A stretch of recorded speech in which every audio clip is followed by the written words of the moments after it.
Welcome back to the bubble, ladies and gentlemen, and a game review in Cossacks 3. I gotta be honest with you, I have a crap ton of these game replays that I am really looking forward to reviewing, and this is going to be the first one out of all of those. It is me who's going to play together with Milkman, our the Discord's favorite mentor, Milkman. It's a 2 versus 2 with 20 minutes of peacetime, no capture, and no artillery. 5k starting resources, and I think we can just jump straight into the players and the civilizations. Starting off with yours truly, playing as Netherlands in red. And this is pretty interesting because Milkman, of course, is from the Netherlands. So it's ironic that I'm the one who got that faction. But still, it's fun. I like playing as the Netherlands. And as I do recall, I think Josh, on his channel, he ranked Netherlands as one of the absolute highest civilizations. And Milkman plays in the top left corner in blue as Ukraine. So one faction who can go to the 18th century and one who can't. Then we go to our opponents, starting off at the top right in orange, we have Kaknoob playing as Portugal. They can go to the 18th century. And then his teammate, I'm going to say his, I don't know if it's he or she, Robo78 in purple playing as France. So this is interesting. We have two factions who can go up to the 18th century versus two factions where only one of them can go up to the 18th century. And I'm actually going to start the game looking at Milkman because I know that I am usually very confused as to how to play Ukraine. I always like overtrade to stone or something like that, and I just ruin my economy. So let's start with that actually, and let's get the game rolling. 20 minutes of peacetime. I guess in actual time it's more like, I don't know, 16, 17, something like that. We can check that on the recording. The start of on Milkman is pretty basic enough though. Starting off with one town hall and then building the storehouse right away, and oh gosh, that was beautiful.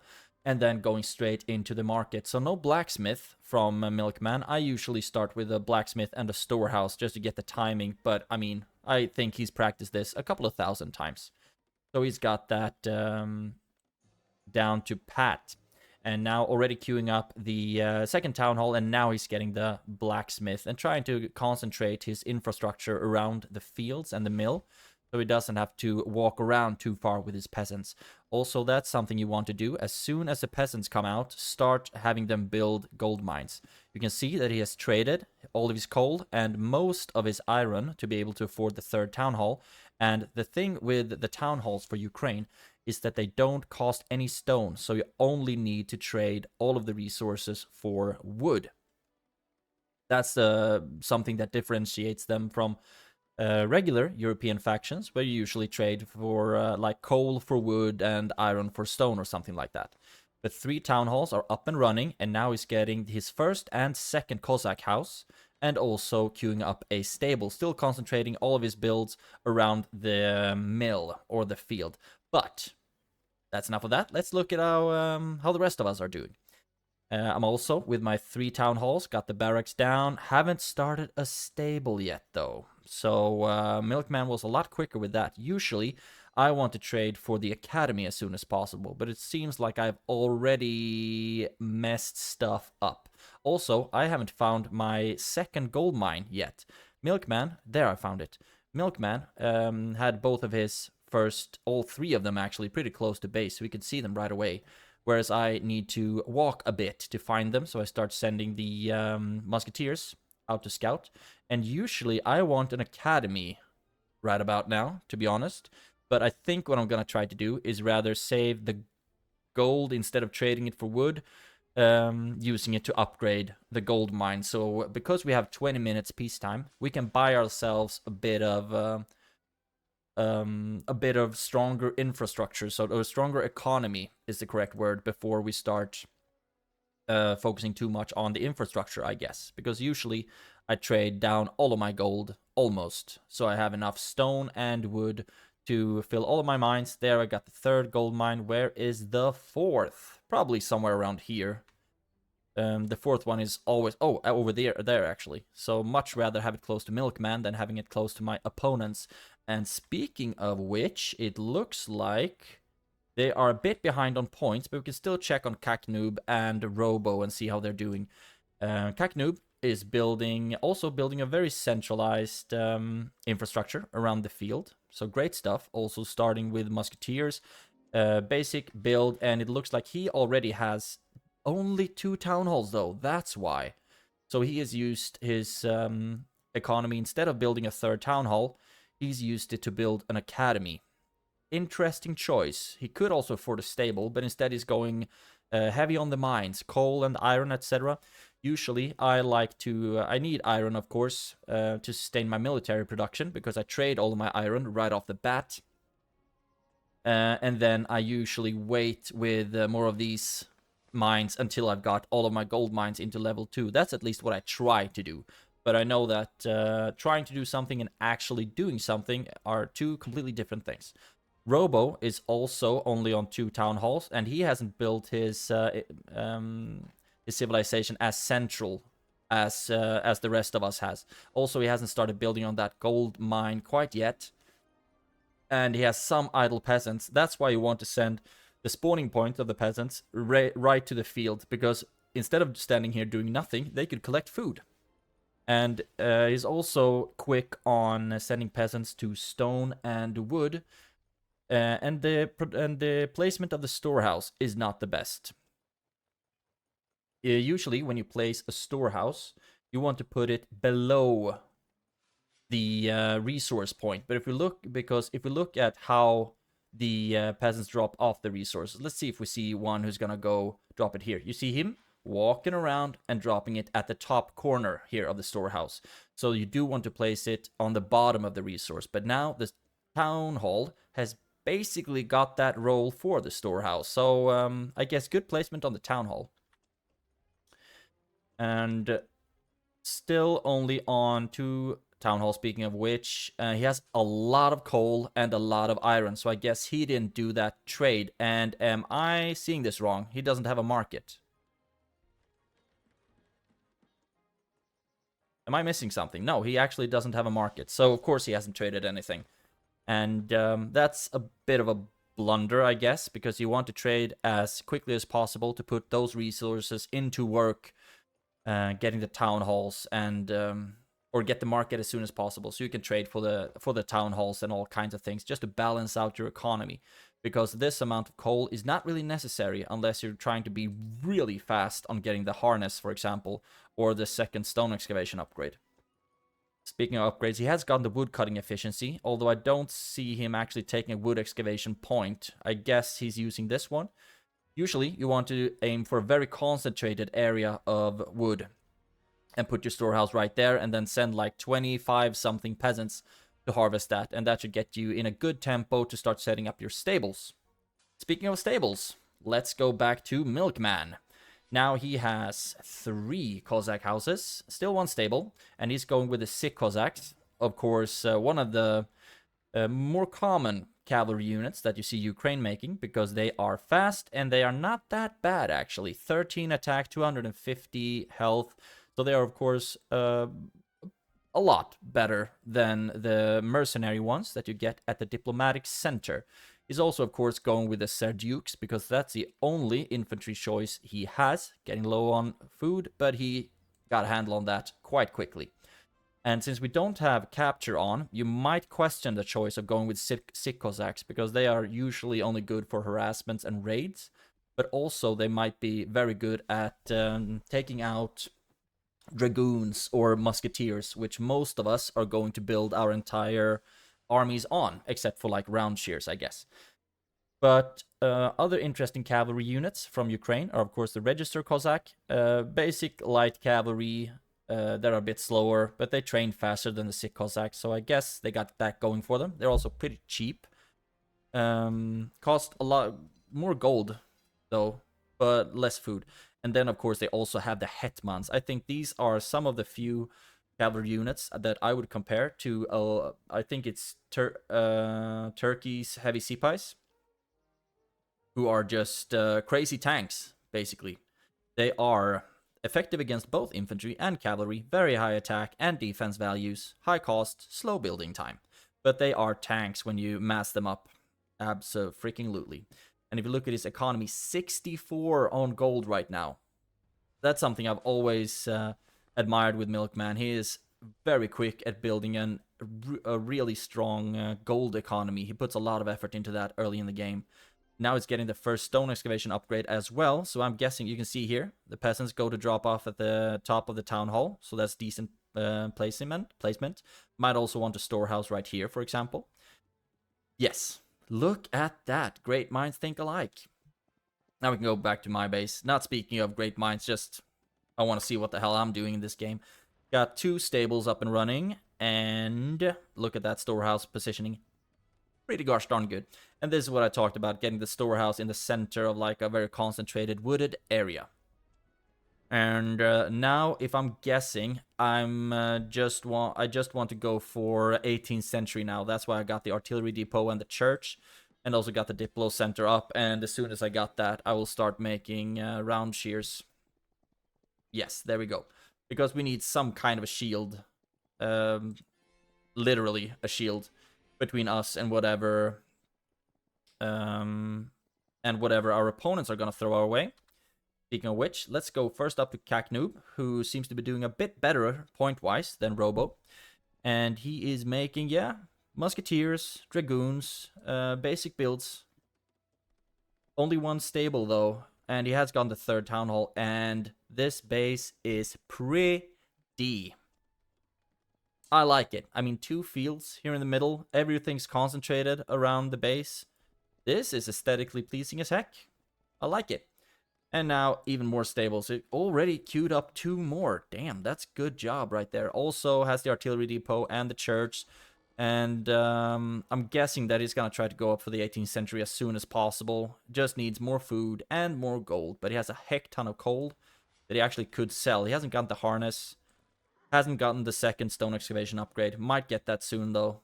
Because both of the stone excavation upgrades are really gonna shoot your economy sky high. Because stone trades pretty well, actually. Let's go down to Robo and see how he's doing. He's actually making a mixed army here. Both pikemen and musketeers. This is not something I would recommend. Because the pikes, they only basically act as a meat shield, I guess. And that's what the round shears are for. So you can put all of your focus into musketeers, and then also you save a lot of your resources, because for pikemen to be really worthwhile, I think you need to upgrade both the defense and the offense on them. And instead of wasting money on that, you can do only musketeers, only upgrade firepower, and then get the melee from the round shears. Also building his cathedral to go up to the 18th century. And I don't know why I put that stable all the way over there. Would be better to put them here so we don't need to waste much time. Also, I think he is the only one actually building a wall. Me and Milkman, we were of course talking over Discord while playing this game. Feel free to join it, by the way, if you like. And so we opted out of building a palisade because capture is not on. So the only risk of being raided is them attacking your peasants. And you can always train more peasants, basically. Let's go back to my base. Speaking of peasants, started to make some formations, but I should try to go up to the 8th. Yes, I'm already up to the 18th century. And there I cancel the firepower upgrade of the dragoons, because instead I'm going to focus my money on the 18th century dragoons, who are so much stronger than the regular 17th century dragoons. Let's see if we can check. It's already been, they already have 1 upgrade, but 18 damage, 320 health. Oh, okay, that's not the right one. 320 health, yeah. 15, 220 instead of 18, 320. So, okay. The dragoons, 18th century, are better. Who would have thought? And now we got our first, working on our first 18th century barrack down. And I haven't got my 2nd stone excavation upgrade yet. If I were to guess, I'd rather want to go for... Yes, I already got the harness, actually. So now I'm guessing that I will go for the stone excavation efficiency. And then I will transition heavy into stone economy. You can see me putting down double storehouses there. And one thing I'm very bad at, I will admit that, I'm very bad at creating the formations early in the game. So I'm always very, very late to do that. But now start to set up formations, and I'm 120 of the round shears. I guess I'm not going too hard on keeping them down at like 36, like Milkman usually does. And he doesn't profit from my balloon, I just realized. Oh, he's putting 15! That is concentrated as heck! Because basically, the smaller formations you make, the harder it will be to flank them. Because imagine if you have a big-ass line of 196 here. And then you get attacked from either side but the front or the back. Then you're gonna get absolutely massacred. But if you have everyone clumped up into 15 groups, I have no idea how he had the patience to create so many 15 squads. But if you have that, it will be impossible to outflank. Because whatever... angle you attack from, it's gonna sting you bad, like a hedgehog. And peacetime is almost up, 20 seconds. And I think, if I look at my recording time, I had like a 2-minute intro, which means that 20 minutes peacetime is more like 14, I think. So that's like 14. And Milkman has already started to move down with some of his troops, because I think we saw Robo as the lesser threat. Also, Robo has a lot of idle peasants. Might want to put those to work, actually. Like a storehouse here, put them to stone. If he has only the first stone excavation upgrade. Okay. But we saw that he hasn't put his units into formation. He has a mixed army of pikes and musketeers. Plus, this is a nightmare to see as a defender. I think he should have, like, tried to build a palisade outside here, so he could also collect the gold mine, iron mine, coal mine, but mostly because these hills give give range advantage like crazy. So he won't even be able to reach us, probably, until we start shooting him down. So imagine if he would have had his palisades out here. He wouldn't be able to reach, though, because the palisade would need to be too far out. But still, it would be much easier to defend this position than defending this one. So Milkman melted away the palisade. Thank you for that. So now we're going to try to be as quick as possible at taking this hill. And, of course, a good tip. Look at that. We're already starting to shoot them down. Sorry if the game volume is really loud, by the way. But the rate of fire is so ridiculously slow for the Dragoons. But now that we've gonna moved up on the hill, this is a bit difficult. I mean, because in order for them to stay in formation, you need to maneuver on the mini-map and not on the main map. So you set the direction on the main map and then the location on the mini-map. So that takes some practice, something that I'm absolutely working on being better at. The round shears are already in this space, just shredding through whatever they find. And now the sick Cossacks come in together with some Serdukes and more round shears from Milkman. And we're basically just sealing the deal on poor Robo.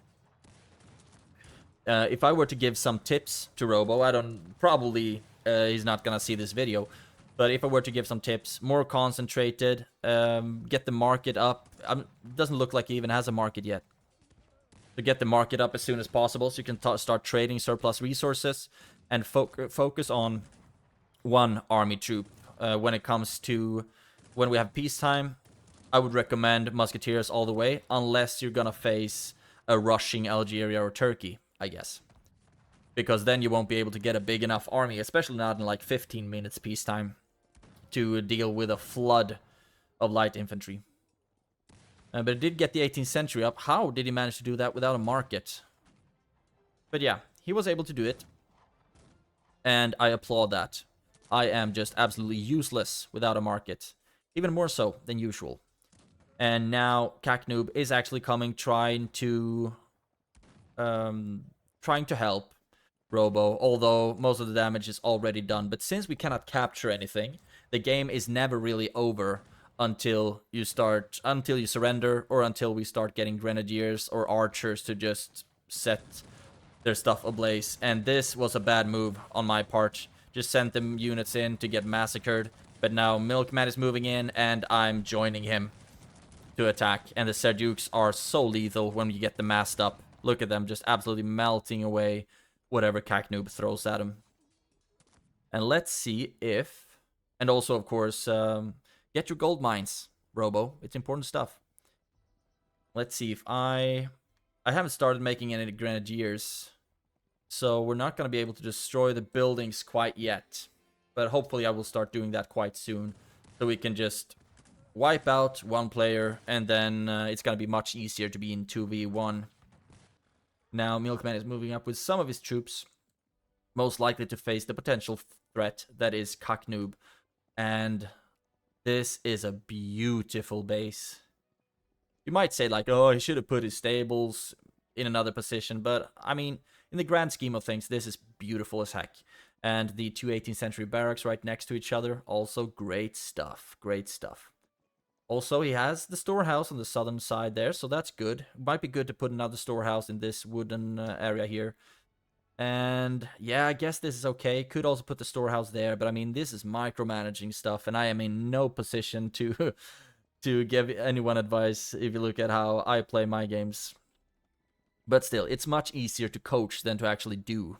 Actually. Right, he is making his 18th century dragoons though, and he's making the 18th century musketeers. The thing with Portugal is that they get the volunteers, who you upgrade the firepower because they don't have a bayonet, and they train ridiculously fast. 2.25 seconds compared to 4.5. So you get 2 volunteers for the time of 1 18th century musketeers. And when you start upgrading their firepower, they actually become pretty good. I don't want to say that they have a longer or shorter range or fire rate than any other unit. I'm not that in tune with the Cossacks 3 Encyclopedia, but I do know that they train quickly, and since you can upgrade their firepower, they should become pretty gosh darn efficient when you mass them up. And also you can mass them up quite quickly. And we are still going to work on Robo's base. He hasn't given up yet, and I applaud him for that. Still hoping that his teammate is gonna bail him out. But now I come with grenadiers to start destroying his buildings, and Robo doesn't really have anything to put up against that. So that's gonna be the end. I start with the mines, of course, snuffing out the economy. Very important to choke out the economy for your opponents, and that's why raiding is so stressful if it happens to you. And that is not the perfect position to be. Oh gosh, I just killed so many of my own units in that mine explosion, but it happens. I have more where that came from. Look, not as many as I thought actually, but we have a couple, and we're doing fine. We have 3 18th century barracks soon, 4 stables, a lot of idle peasants. Not a lot, but like 30. That's still a lot. That's because of this one.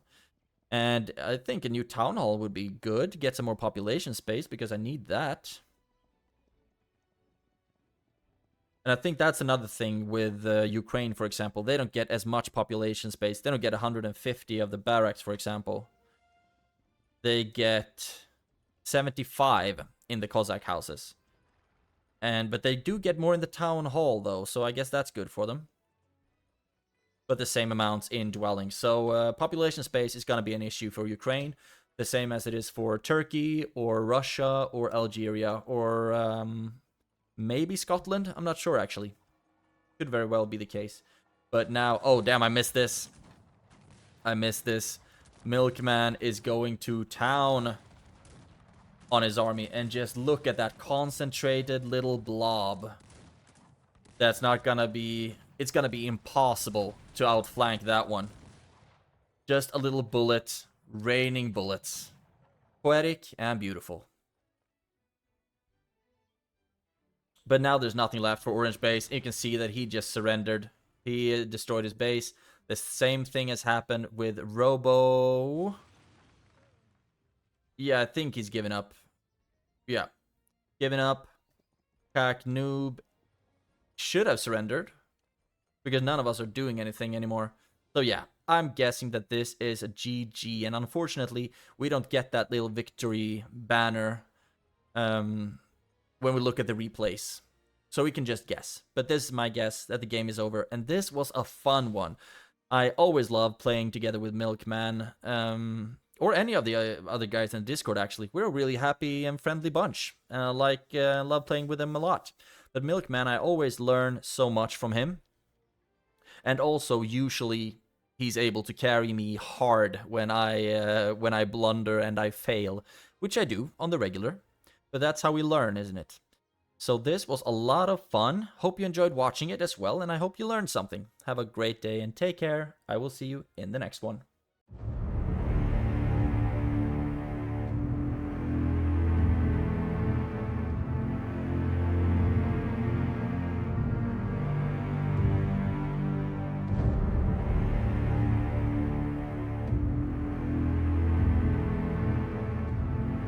The Weird Bubble.